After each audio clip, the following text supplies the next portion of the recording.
নমস্কাৰ, এটি নতুন ভিডিঅ' লৈ আপোনালোকক স্বাগতম জনাইছোঁ। ইতিমধ্যে আপোনালোকে কটনত পঢ়াৰ সিদ্ধান্ত লৈছে, যিসকলে উচ্চতৰ মাধ্যমিক চূড়ান্ত পৰীক্ষাত সুখ্যাতিৰে উত্তীৰ্ণ হৈছে। আৰু এইবাৰ কটনত CUET পৰীক্ষা নিদিয়াকৈও উচ্চতৰ মাধ্যমিক চূড়ান্ত পৰীক্ষাৰ নম্বৰৰ ভিত্তিত কটনত আপোনালোকে আবেদন কৰিব পাৰিব। কেনেদৰে আবেদন কৰিব সমগ্ৰ কথা, নামভৰ্তিৰ খৰচ, সমগ্ৰ কথা আজি আপোনালোকক অৱগত কৰিম। আপোনালোকে ভিডিঅ'টো শেষলৈ চাই থাকিব। ইতিমধ্যে কটন বিশ্ববিদ্যালয়ত স্নাতক শাখাত নামভৰ্তিৰ ক্ষেত্ৰত প্ৰয়োজনীয় খবৰবোৰ ইনফৰমেশ্যন বুলেটিনত প্ৰকাশ কৰিছে। এইখন কটনৰ ৱেবছাইটত উপলব্ধ। কটন বিশ্ববিদ্যালয়ৰ সন্মানীয় উপাচাৰ্য অধ্যাপক ৰমেশ চন্দ্ৰ ডেকা ডাঙৰীয়াই সকলোকে শুভেচ্ছা জ্ঞাপন কৰিছে। UG এডমিশ্যন কোঅৰ্ডিনেশ্যন কমিটিৰ কনভেনৰ হৈছে doctor Hiren Deka sir. BA honours, BSc honours, BC অনাৰ্ছৰ ক্ষেত্ৰতো NEP মতেই নামভৰ্তি হ'ব আৰু সমগ্ৰ কথা আজিৰ ভিডিঅ'টোত আপোনালোকক মই অৱগত কৰাম।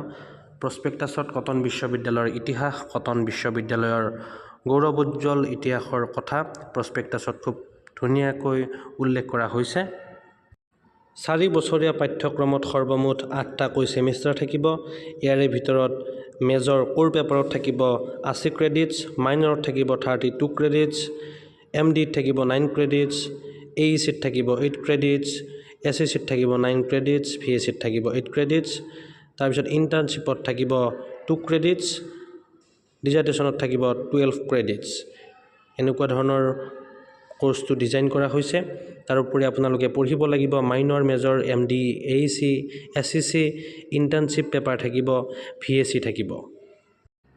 ফাৰ্ষ্ট ইয়াৰত ছাত্ৰ ছাত্ৰীয়ে লাভ কৰিব, অৰ্থাৎ ছেকেণ্ড ছেমিষ্টাৰ কমপ্লিট কৰাৰ পিছত ছাত্ৰ ছাত্ৰীয়ে লাভ কৰিব UG চাৰ্টিফিকেট, 4th ছেমিষ্টাৰত লাভ কৰিব UG ডিপ্ল'মা, 6th ছেমিষ্টাৰত লাভ কৰিব UG ডিগ্ৰী। তাৰ পৰৱৰ্তী ইয়াৰটো হ'ব ৰিচাৰ্চ ইয়াৰ বুলি কোৱা হ'ব পৰৱৰ্তী ইয়াৰটো।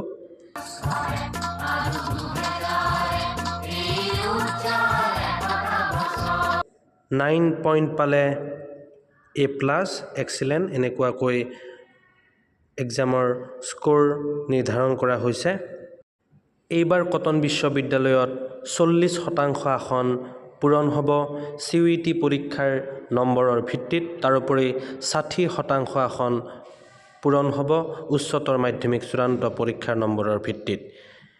এন্থ্ৰপলজি ডিপাৰ্টমেণ্টত CUETৰ ছিট আছে 10টা, HS নম্বৰৰ ছিট আছে 15টা। ঠিক তেনেদৰে আৰবিকত CUET নম্বৰৰ ছিট 4টা, HS নম্বৰৰ 6টা।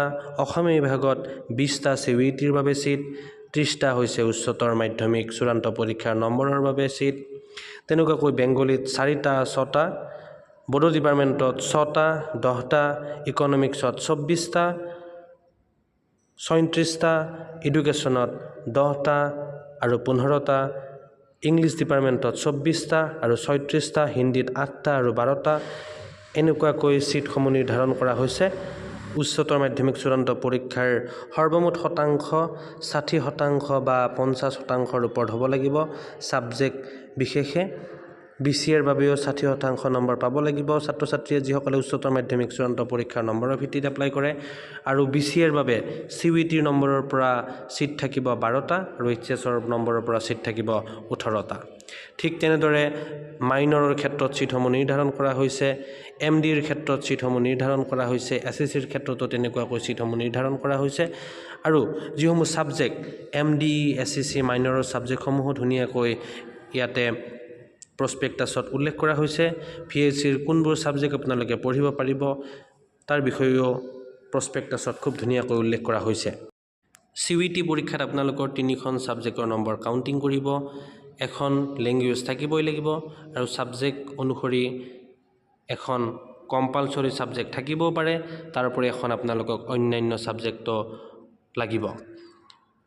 উচ্চতৰ মাধ্যমিক চূড়ান্ত পৰীক্ষাৰ নম্বৰৰ ভিত্তিত যিসমূহ এডমিশ্যন হ'ব, ছাত্ৰ ছাত্ৰীসকলৰো এক বিশেষ ব্যৱস্থা আছে ইয়াতে ষ্টেট বৰ্ড আৰু CBSE বৰ্ডৰ বাবে। ইয়াতে অংকটো ইয়াতে ধুনীয়াকৈ বুজি পাব আপোনালোকে। CBSEৰ হায়েষ্ট মাৰ্কছ বাই ষ্টেট বৰ্ড অৰ্থাৎ এছেক বৰ্ডৰ highest marks into best of 3, এনেকুৱাকৈ আপোনালোকে এইখন চালেই বুজি পাই যাব। আৰু এইটো অথৰিটিয়ে ধুনীয়াকৈ যেতিয়া মেৰিট লিষ্টখন প্ৰকাশ কৰিব তেতিয়া অথৰিটিয়ে এই নিয়মটো ফ'ল' কৰিব। 2021, 22 আৰু 23 বৰ্ষত উত্তীৰ্ণ ছাত্ৰ ছাত্ৰীয়ে এইবাৰ এপ্লাই কৰিব পাৰিব আৰু তাৰ বাবে তেওঁলোকে গেপৰ ক্ষেত্ৰত চাৰ্টিফিকেট জমা দিব লাগিব। মই ইতিমধ্যে পূৰ্বতে এটা ভিডিঅ' আপলোড কৰিছিলোঁ, আপোনালোকে কেনেদৰে সামাৰ্থত ৰেজিষ্ট্ৰেশ্যন কৰিব, তাৰ পৰৱৰ্তী প্ৰক্ৰিয়া আপোনালোকে কেনেদৰে কৰিব, মই তাৰ ওপৰতো এটি ভিডিঅ' প্ৰস্তুত কৰিম।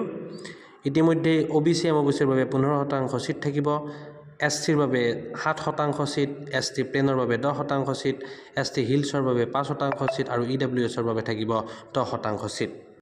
EC কোটাৰ বাবেও ছিট থাকিব, কালচাৰেল কোটাত ছিট থাকিব, BA অনাৰ্ছত 5টা ছিট আৰু BSCত থাকিব 5টা ছিট, তেনেদৰে স্পৰ্টছত থাকিব 5টা, NSSত থাকিব 2টা ছিট, NCCৰ বাবে থাকিব 5টা ছিট, স্কাউট গাইডৰ বাবে থাকিব 2টা ছিট, তাৰপিছত আদাৰ্ছ ইণ্ডিয়ান ষ্টেট ডমিচিয়েলৰ বাবে থাকিব 10টা ছিট, এনেদৰে থাকিব।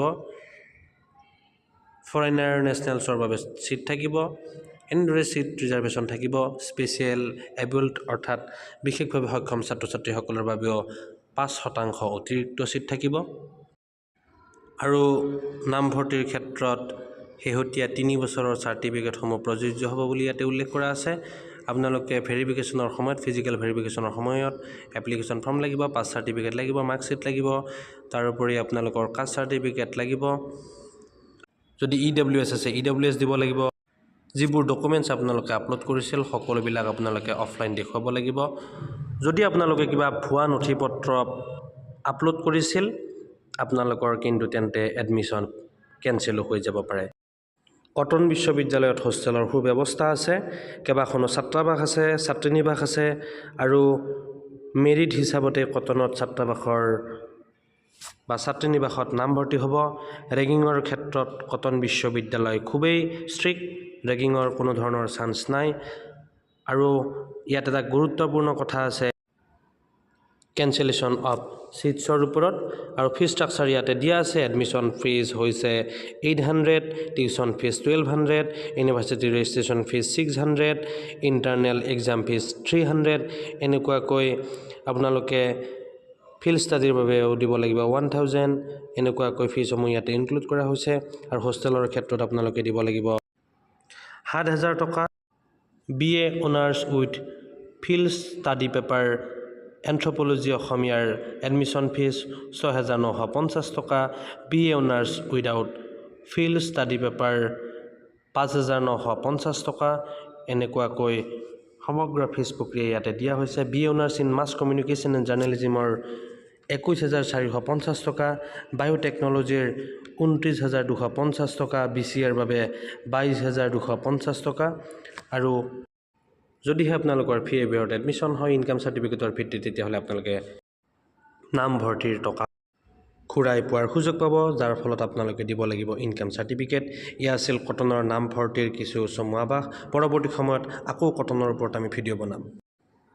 আটাইতকৈ গুৰুত্বপূৰ্ণ কথাটো হ'ল যে এইবাৰ নামভৰ্তিৰ ক্ষেত্ৰত বেষ্ট লেংগুৱেজ ছাবজেক্ট আৰু অন্যান্য দুখন ছায়েন্স হ'লে ছায়েন্সৰ, আৰ্টছ হ'লে আৰ্টছৰ ছাবজেক্ট কাউণ্ট কৰা হ'ব।